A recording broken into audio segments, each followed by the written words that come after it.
Gollapudi ACB office దగ్గర high tension నెలకొంది. ACB ఆఫీస్లో జోగి రమేష్ కుమారుడు రాజీవ్ని విచారిస్తున్నారు. ఇంటి దగ్గర అరెస్ట్ చేసి ఆఫీస్కు తరలించారు ఏసీబీ అధికారులు. ఏసీబీ ఆఫీస్కి వైసీపీ నేతలు కూడా భారీగా చేరుకుంటున్నారు. వైసీపీ నేతలను అడ్డుకోవడానికి భారీగా పోలీసులు మోహరించారు. ఏసీబీ ఆఫీస్లో విచారణ అనంతరం వైద్య పరీక్షలు చేయించి రాజీవ్ను కోర్టులో ప్రవేశపెట్టే అవకాశం ఉంది. తన కొడుకు తప్పేం లేదు అని జోగి రమేష్ అంటున్నారు. మరోవైపు భూముల కొనుగోలంతా సక్రమంగానే జరిగిందని వివరణ కూడా ఇస్తున్నారు. జోగి రాజీవ్పై 120B, 420, 712 సెక్షన్ల కింద పలు చట్టాల కింద కేసులు నమోదయ్యాయి. అగ్రిగోల్డ్ భూముల లావాదేవీల కేసులో A2గా ఉన్నారు జోగి రాజీవ్. ప్రస్తుతం ఏసీబీ ఆఫీస్లో జోగి రాజీవ్ను విచారిస్తున్నారు. ఏసీబీ కార్యాలయం దగ్గర నుంచి పూర్తి సమాచారం మా ప్రతినిధి కృష్ణమోహన్ అందిస్తారు. జోగి రమేష్ తనయుడిని అరెస్ట్ చేసి ఇక్కడ ఏసీబీ కార్యాలయానికి తీసుకొచ్చిన పరిస్థితి అయితే ఉంది. మాజీ మంత్రి జోగి రమేష్ తనయుడి కోసం ఆఫీస్ ముందు ఉన్న నేపథ్యంలో అసలు ఏం జరిగింది, నిజంగానే అగ్రిగోల్డ్ భూముల వ్యవహారంలో ఈయన రోల్ ఏంటో తెలుసుకునే ప్రయత్నం అయితే చేద్దాం. రమేష్ గారు, అసలు నిజంగా ఈరోజు జరిగిన అరెస్టు అంటే ప్రధానంగా జోగి రమేష్ మీద జరగాల్సింది తన కుమారుడిని చేయాల్సిన పరిస్థితి వచ్చింది. ఎలా చూస్తారు? ఎప్పటికైనా అరెస్ట్ చేస్తారు, రెడ్ బుక్ రాజ్యాంగం తీస్తున్నారు కదా, అరెస్ట్ చేస్తారేమో, నన్ను చేస్తారేమో అనుకున్నాం. కానీ అభంశుభం తెలియని పిల్లల్ని నా కుమారుడు ఎంఎస్ చేసి వచ్చాడు, డిలైట్లో అమెరికాలో జాబ్ చేస్తూ వచ్చాడు. రేపో మాపు మళ్ళీ జాబ్ కోసం వెళ్ళబోతాడు జాబ్. ఈ పరిస్థితుల్లో అగ్రిగోల్డ్ ఇదొక బూచి, ఇదొక బూతు. అగ్రిగోల్డ్ ల్యాండ్ ఎవడైనా కానీ అమ్ముతారండి? ఎవరైనా కొంటారండి? ఈ ఫండమెంటల్ తెలుసుకోవాలి చంద్రబాబు నాయుడు గారు. అగ్రిగోల్డ్ ల్యాండ్ ఎట్లా అటాచ్మెంట్లో ఉంటే సర్వే నెంబర్లు ఎట్లా మనకి రిజిస్ట్రేషన్ అవుతాయి? మా బాబాయ్ గారు కానీ మా కుమారుడు కానీ కొనేటప్పుడు ఈనాడు పేపర్లో పత్రికా ప్రకటన చేసి కొనుక్కోవడం జరిగింది. ఎట్లయితే మనం భూమి కొంటారో, మీరు ఎట్ట కొంటారో, చంద్రబాబు నాయుడు ఎట్ట కొంటారో అట్టనే కొనుక్కున్నాం. అదే భూమిని పేపర్లో పబ్లిక్గా ఇచ్చి పబ్లిష్ చేసిన తర్వాత తీసుకోవడం జరిగింది. ఆ భూమిని మళ్ళీ అమ్మాం కొన్నాళ్ళ తర్వాత. మా దగ్గర నుంచి కొనుక్కున్న వాళ్ళు కూడా పేపర్లో ప్రకటన చేసి వాళ్ళు సర్వే చేయించుకొని మరీ సర్వే కూడా చేయించుకున్నారు. ఆ సర్వే వాళ్ళు బౌండరీస్ ఇచ్చిన తర్వాత వాళ్ళు చేసుకున్నారు. ఎక్కడన్నా పొరపాటు జరిగేదండి? ఇది ఎక్కడ జరుగుద్ది? అగ్రిగోల్డ్ అటాచ్మెంట్లో ఉన్న సర్వే నెంబర్లు ఎక్కడైనా కానీ రిజిస్ట్రేషన్ అవుతాయండి? దీన్ని పచ్చి బూతు, ఇది ఒక పనికి మాలిన ఒక కేసు.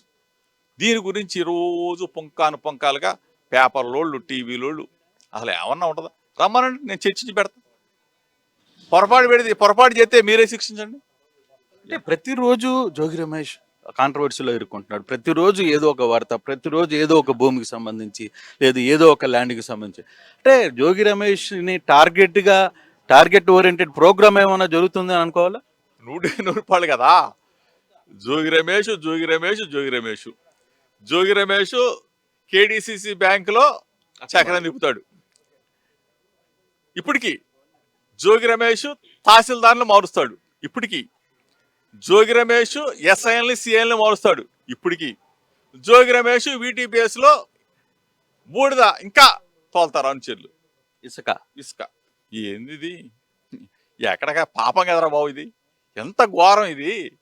అంటే మీరు సన్నాసోళ్ళా? మీరు స్వచ్ఛదవలా? జోగి రమేష్ పరిపాలన చేస్తే ఇంక మీరెందుకు? కనీసం రాసే పేపర్ కన్నా కనీసం బుద్ధి జ్ఞానం ఉండాలి కదా. నేను చెబితే వింటారా? నేను చెప్తే ఎస్ఐలను మారుతారా? నేను చెప్తే తహసీలను మారుతారా? నేను చెప్తే సెంట్రల్ బ్యాంకులో లోన్లు ఇస్తారా? ఎక్కడికి వెళ్ళిపోతా ఉంది జోగి రమేష్ పోదాకా.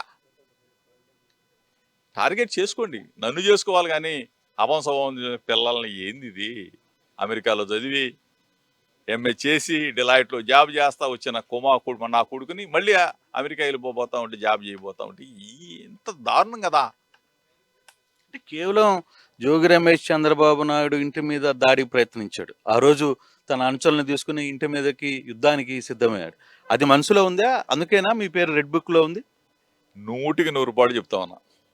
ఆ రోజు నేను చంద్రబాబు నాయుడు గారి ఇంటికి వెళ్ళింది నిరసన తెలియజేయడం మాత్రమే. చంద్రబాబు నాయుడు గారి మీద దాడి చేయడానికో, చంద్రబాబు నాయుడు గారి ఇంటి మీద గూండాలని అసలు ఇది నా చరిత్రలో లేదు. నేను వెళ్ళిందల్లా చంద్రబాబు నాయుడు గారికి ఒక నిరసన తెలియాల. ఎందుకు? గౌరవ ముఖ్యమంత్రి జగన్మోహన్ రెడ్డి గారిని అయ్యన్న పాత్రుడు గారు అనరాని మాటలు, బూతులు, అట్ట ఇట్లా అని చెప్పేసి చండాలమైన మాటలు మాట్లాడుతూ ఉంటే, ఇది మంచి సంస్కృతి కాదు రాజకీయాల్లో. ఈ సంస్కృతిని మీరైనా కానీ ఖండించాలా, మీరైనా కానీ మీ పార్టీ వాళ్ళకి చెప్పాలన్న ఒక నిరసన తెలియజేయడానికి వాళ్ళ ఇంటికి వెళ్తే, ఆ కట్ట మీద నన్ను పట్టుకొని నా కారు అద్దాలు బాగా కొట్టడం, మా వాళ్ళని కొట్టడం, నానా బాధలు పెట్టడం మీరు అందరూ కూడా చూశారు. ఆ రోజు మీడియా అంతా కూడా వచ్చింది. కానీ నేను ఎక్కడా కూడా తప్పు చేయలేదే. నేను నిరసన తెలియజేయడానికి వచ్చాను తప్ప మా మీద దాడి చేసి ఈరోజు మళ్ళీ నా మీద ప్రతీకారం తీసుకోవడానికి రెడ్ బుక్లో నా పేరు రాసి రెడ్ బుక్ రాజ్యాంగాన్ని అమలు చేస్తున్నా. మీకు పిల్లలు ఉన్నారు, మీకు మనవాళ్ళు ఉన్నారు, రాజకీయాల్లో కొనసాగుతారు, మేము రాజకీయాల్లో కొనసాగుతాం. ఇది మంచి పద్ధతి కాదు సార్. దయచేసి ఆలోచన చేసుకోండి. మీరు ప్రజలకు ఇచ్చిన మంచి మాటలని, ప్రజలకు ఇచ్చిన వాగ్దానాలని నెరవేర్చే దిశగా అడుగులేస్తే ప్రజలు మెచ్చుకుంటారు, మేము కూడా ముక్కు మీద ఏలేసుకొని కూర్చుంటాం. అంతేగాని రెచ్చగొట్టి ఈ విధంగా రోడ్ల మీదకి తీసుకొచ్చి కేసులు పెట్టి, ఇది అది కూడా నా మీద పెడితే నేను ఓకే, పిల్లల మీద ఏంటి, అమాయకమైన పిల్లల మీద. కానీ అగ్రిగోల్డ్ వ్యవహారం ఇప్పుడు జరుగుతున్న ఇష్యూ నిజంగానే ఇది అగ్రిగోల్డ్కి సంబంధించిన ల్యాండ్లో మీరు మీ పరపతిని అధికారంలో ఉన్న దీన్ని ఉపయోగించుకొని ప్రెజర్ చేసి దీని మీద కొన్నారు అనేది, మీ పేరు మీద రాయించుకున్నారు అనేది వస్తున్న వార్తలు. నిజంగా ఆ వ్యవహారం జరిగిందా? మొత్తం మేము ముందు పెడతాం. మేము కొనుగోలు చేసింది కానీ, మేము అమ్మింది కానీ మొత్తం డాక్యుమెంట్ మేము ముందు పెడతాం. ఎక్కడైనా సరే పొరపాటు చేస్తుంటే వేరే శిక్ష చేయండి. ఎందుకంటే ఏ విధంగా అయితే మీరు ఏదన్నా ఆస్తిని కొనేటప్పుడు చూసి 4 రకాలుగా చూసి కొనుక్కుంటారు, ఆ కొనుక్కున్న తర్వాత ఏదన్నా ₹1 పాప ఎక్కువ వస్తే మీరు ఎట్లా అమ్ముకుంటారు, అదే మేము చేసాం తప్ప ఎగ్రిగోల్డ్ ఆస్తి అటాచ్మెంట్లో ఉన్నది ఎవడండి మనకి చేసేది? ఆ సర్వే నెంబర్లు ప్రభుత్వ రిజిస్టర్ ఆఫీసుల్లో ఉంటే ఎవరన్నా కానీ ఆ సర్వే నెంబర్లో మాకు రిజిస్ట్రేషన్ చేస్తారండి? ఎవరన్నా దిక్కుమాలినోడు, బుద్ధి తక్కువడు ఎవరన్నా కొంటారండి? అది కూడా 2300 గజాల ప్రాపర్టీ కొంటారండి అసలు ఎవరన్నా?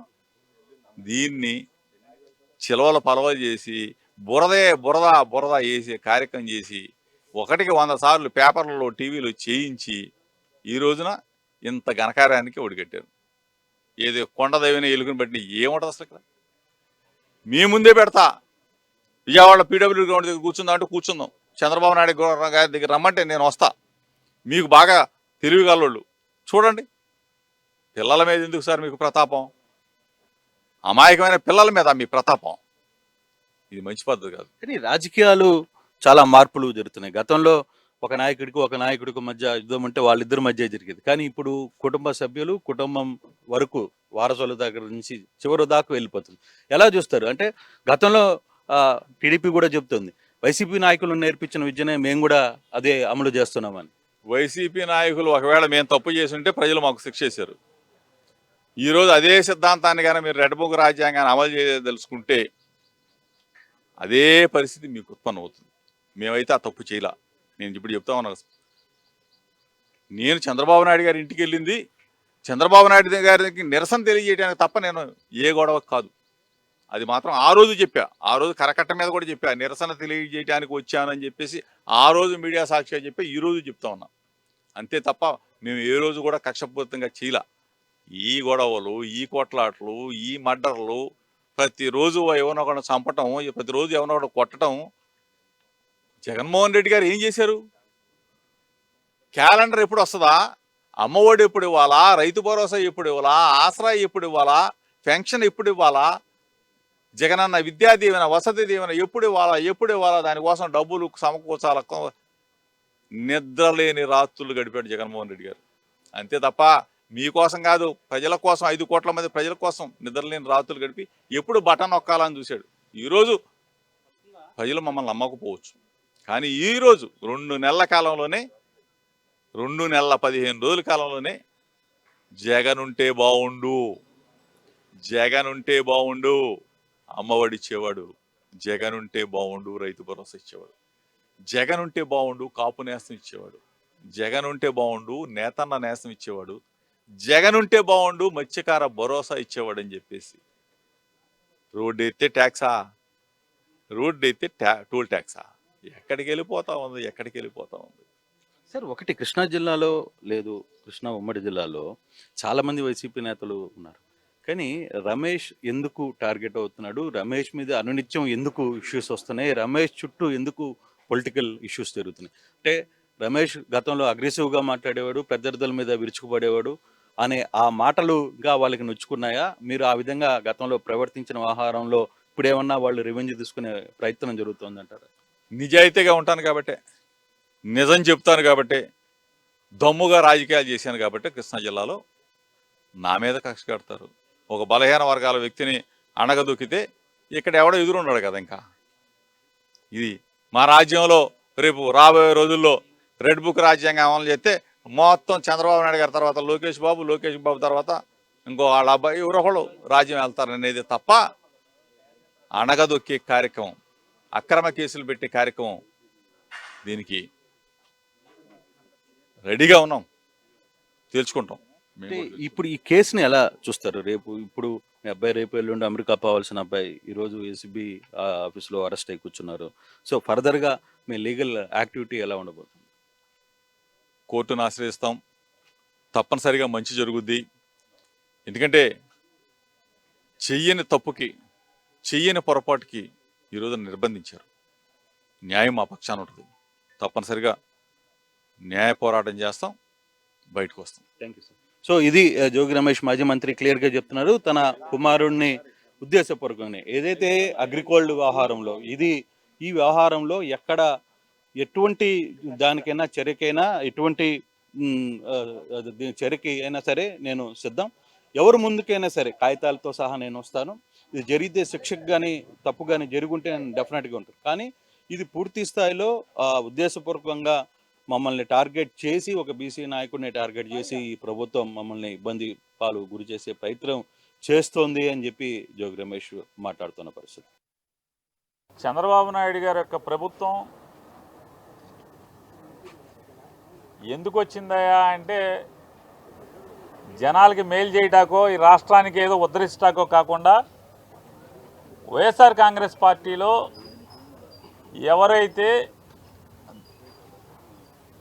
గట్టిగా పనిచేశారో, తెలుగుదేశం పార్టీకి వ్యతిరేకంగా లేదా చంద్రబాబు నాయుడు గారు జగన్మోహన్ రెడ్డి గారిని దూషిస్తే లేదా దుర్మార్గంగా మాట్లాడితే దానికి ఎవరెవరైతే కౌంటర్లు చేశారో ఆ కౌంటర్లు చేసిన వాళ్ళందరినీ కూడా కక్ష సాధించుకుంటాకి తప్పితే గడిచిన 60 రోజుల్లో చంద్రబాబు నాయుడు అధికారానికి వచ్చినటువంటి 60 రోజుల్లో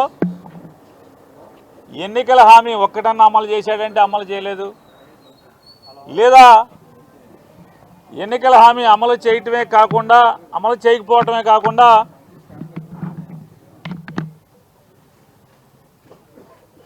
ఓ మంచి కార్యక్రమం అన్నా చేశారా అంటే ఈ రాష్ట్రాన్ని ఉద్ధరించేదానికి ఒక్కటి చేయకపోగా అన్నీ ఎఫ్ఐఆర్లు కడతాం, తప్పుడు కేసులు కడతాం, దొంగ కేసులు కడతాం. ఏదో రకంగా వైఎస్ఆర్ కాంగ్రెస్ పార్టీలో ఇటువంటి జెండా మోసే చిన్న కార్యకర్త దగ్గర నుంచి మాజీ మంత్రుల వరకు అందరినీ కూడా భయభ్రాంతులను చేసి ఎవరు కూడా పార్టీ పరంగా బయటికి రాకూడదు, తద్వారా రాజకీయ లబ్ధి పొంది దీర్ఘకాలం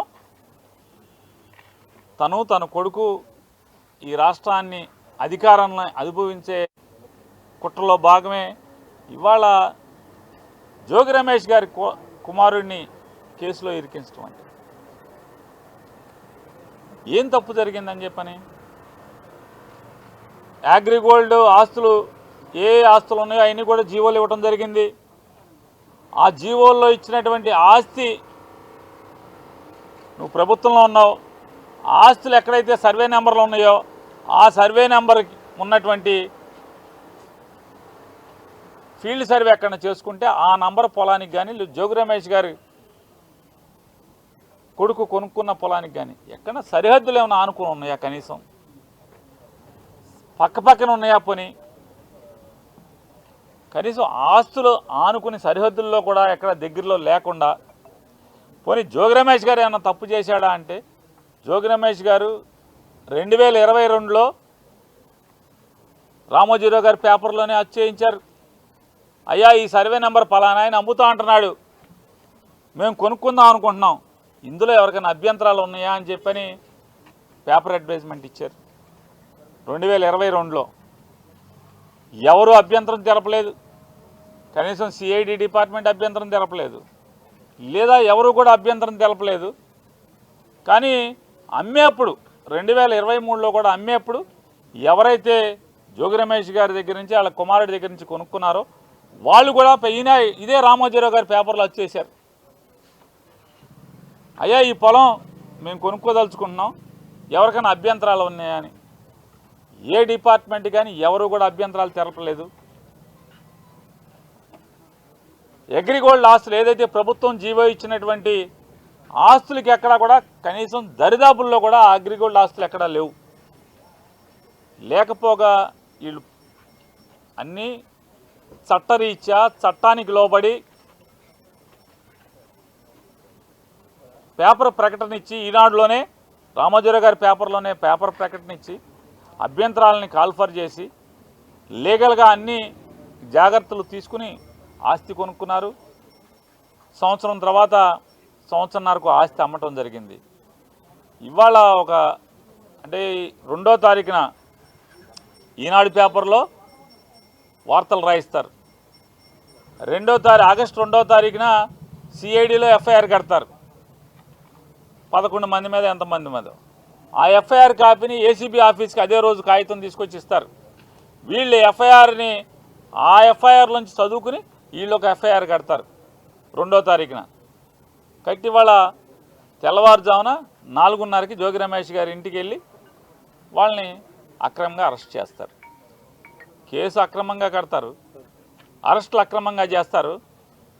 పోనీ నువ్వేమన్నా విచారణ చేసావా, స్టేట్మెంట్ తీసుకున్నావా వీళ్ళ దగ్గర?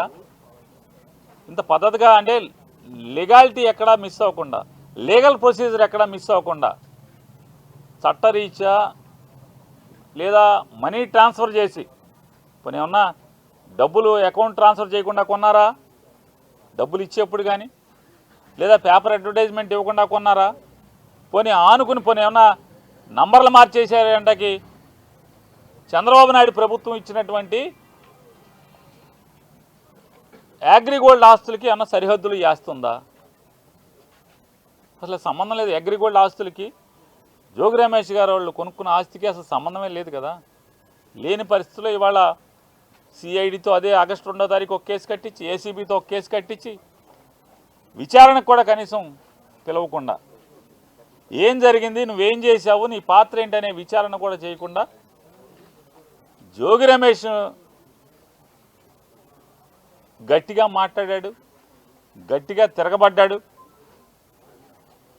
జోగి రమేష్ని రాజకీయంగా ఎదుర్కొనలేక, రాజకీయంగా నన్ను తిట్టాడు కాబట్టి, నన్ను ఎదిరించాడు కాబట్టి, నేను జగన్మోహన్ రెడ్డి గారిని తిడితే నా మీద తిరుగుబాటుగా మళ్ళీ నా మీద మాట్లాడాడు, విమర్శించాడనేటువంటి కక్ష కడుపులో పెట్టుకుని రమేష్ని ఏమీ చేయలేక మానసికంగా వేధించడం కోసం జోగి రమేష్ గారి కొడుకు మీద ఈ రకమైనటువంటి వాళ్ళ బాబాయ్ మీద అక్రమ కేసులు పెట్టి, చంద్రబాబు నాయుడు గారికి ఒకటే చెప్తున్నాం, నీ ఇష్టం రాష్ట్రంలో ఉన్నటువంటి 175 నియోజకవర్గాల్లో ఉన్నటువంటి వైఎస్ఆర్ పార్టీకి సంబంధించినటువంటి అందరినీ కూడా లోపలేసుకో, నీ మీద పోరాటం చేసేది ఖాయం.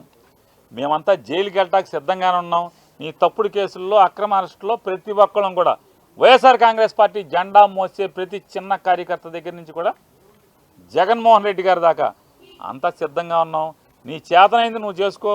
అయినా సరే తెలుగుదేశం పార్టీ చేసేటువంటి తప్పుల మీద, ప్రజలకి మోసం చేసే దాంట్లో పోరాటం చేయకుండా ఉండడం మొదలం, నిన్ను నిలదీయకుండా ఉండడం మొదలం అనేది కూడా చంద్రబాబు నాయుడు గారికి ఈ సందర్భంగా అంతిమంగా న్యాయం చేస్తుంది. జగన్మోహన్ రెడ్డి గారిని దగ్గర నుంచి వాళ్ళ జోగి రమేష్ గారి కుటుంబాన్ని నువ్వు ఎవరిని వేధించదలుచుకున్నా మేము న్యాయ పోరాటం చేస్తాం, ధర్మ పోరాటం చేస్తాం. ఖచ్చితంగా నీ మీద తిరుగుబాటు చేసి రాజకీయ పోరాటం కూడా చేసి అన్నింటిని కూడా ఎదుర్కొని ఖచ్చితంగా 2029కి మీ ప్రభుత్వాన్ని పడదయటానికి కావాల్సినటువంటి ప్రతి పోరాటాన్ని చేస్తాం.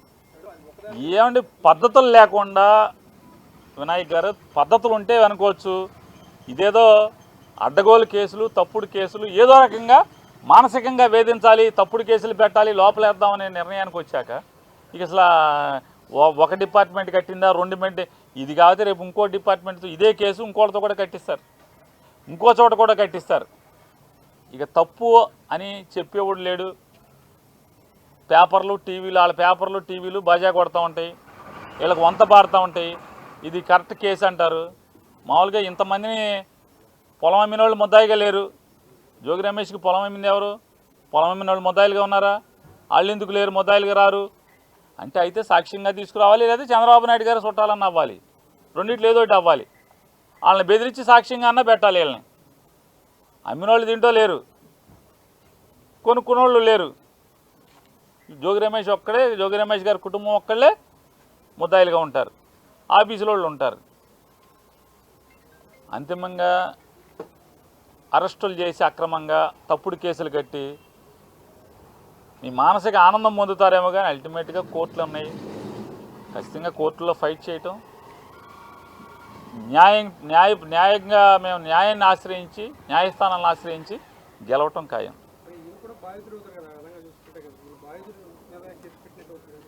అదే అన్నా, నీకు ఉచ్చం నీచం వాయు వరుసలు ఏం లేవు. ఇక జోగి వరుస లిస్టు రాసుకున్నారు. రెడ్ బుక్ రాజ్యాంగం. రెడ్ బుక్లో ఎవడెవడున్నాడో ఆయన్ని మానసికంగా వేధించాలి, కేసులు కట్టి లోపేయాలి, సునకానందం పొందాలి. దీనికి వస్తుంది తప్ప ఏముంది? బాధితులు అవుతాడు. మీరు చెప్పినట్టు జోగి రమేష్ కుటుంబం బాధిత కుటుంబం అవ్వాలి, కానీ వీళ్ళనే నేరాంగం చేసినట్టుగా ముద్దాయిలు చేశారు. సిఐడిలో కేసు కట్టారు, ఇక్కడ కేసు కట్టారు. 2 కేసులు, ఒకే సంఘటనకు 2 కేసులు కట్టారు.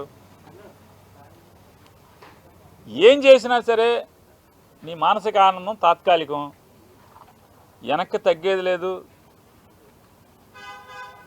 తెలుగుదేశం పార్టీ మీద, కూటమి ప్రభుత్వం మీద, జనాలను చేసే మోసాల మీద, వాళ్ళ కూటమి ప్రభుత్వం ప్రజల్ని వంచే దాంట్లో కానీ, ప్రజా వ్యతిరేక పరిపాలన చేసే దాంట్లో నిలదీయటం, పోరాటం చేయటం జోగి రమేష్ ఆగడు, జోగి రమేష్ గారు కొడుకు ఆగడు, ఎవరు ఆగరు.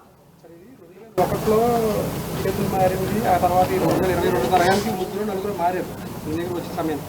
అంటే అప్పట్లో దీనికంటే ముందు 14-19 మధ్యలో కూడా ఉన్నది ఈ గవర్నమెంటే ఉంది. అప్పుడు కూడా దీన్ని నిజంగా లీగల్గా మీరు అన్నట్టుగా అన్ని పేపర్ ప్రకటించుకున్నది తెలియదు. అంటే ఈ ముందున్న 3-4 ఎందుకు అరెస్ట్ చేయలేదు అసలు? సార్ ఇవే కాదండి, అగ్రిగోల్డ్ ఆస్తులు బోల్డన్నీ ఉన్నాయి. చంద్రబాబు నాయుడు గారు మనుషులే కొనుక్కున్నారు అగ్రిగోల్డ్ ఆస్తులు. చంద్రబాబు నాయుడుతో రోజు పక్కన ఉండేవాళ్ళు కొనుక్కున్నారు. ఎవరిని అరెస్టులు చేయరు. ఇది అగ్రిగోల్డ్ ఆస్తి కాదు, అగ్రిగోల్డ్ జీవోలో ఇచ్చిన సర్వే నంబరు కాదు. పోనీ గవర్నమెంట్ నిజంగానే ఆ నంబర్ తీసుకుని సర్వే చేస్తే ఈ భూమి అయితే పోనీ జగన్మోహన్ మన జోగి రమేష్ గారు వాళ్ళ కుటుంబాన్ని ఏదోటి వేధించవచ్చు. అది కాదు కదా. ఆ సర్వే నెంబర్ తీసుకొచ్చి ఫీల్డ్ సర్వే చేసినా కూడా ఆ భూమి ఇది కాదు. ఆ భూమి ఎక్కడ ఉంది, ఈ భూమి ఎక్కడ ఉంది. నిజంగానే జోగి రమేష్ గారి కుటుంబం తప్పు చేస్తే ఎవరైనా ఎందుకు వస్తారు? ఎవరైనా జోగి రమేష్ గారు మాత్రం బాధపడేదే ఉంటుంది. ఇక్కడ అక్రమ కేసు కాబట్టి ఎవరైనా సరే, అంటే తండ్రిని ఏమీ చేయలేక పిల్లలను కూడా నువ్వు కక్ష సాధించడానికి కేసులో తప్పుడు కేసులు పెడుతున్నాం అనేది ఇక్కడ సమాజం బాధపడేది ఎవరైనా సరే. అంటే రాజకీయ కక్ష కోసం ఎంతకన్నా బరితెగించి వెళ్తారు వీళ్ళు. తండ్రిని ఏమీ చేయలేక కొడుకుని అన్యాయంగా అక్రమంగా ఇరికిస్తున్నారని చెప్పాను. ఇవాళ పొద్దున్న జోగి రమేష్ గారి భార్య మాట్లాడుతుంది, నీకు పిల్లలు ఉన్నారయ్యా, మనవడు ఉన్నాడు, కొడుకు ఉన్నాడు, ఇవన్నీ ఉసురు పోసుకుంటున్నారని చెప్తుంది ఆవిడ. నిజంగా చేసి ఉంటే మమ్మల్ని లోపల ఏమని చెప్తున్నారు, ఉరేసుకుంటామని చెప్తున్నారు కదా రమేష్ గారు. నిజంగా ఇది తప్పే అయిన కనుక నిరూపిస్తే ఖచ్చితంగా మేము ఉండమని చెప్తున్నాడే. ఈ పాపాలకు అంతం లేదు. ఖచ్చితంగా ఈ పాపాలని పటాపంచం చేసేదానికి అందరం పోరాటం. చంద్రబాబు దమన నీతి ఎలా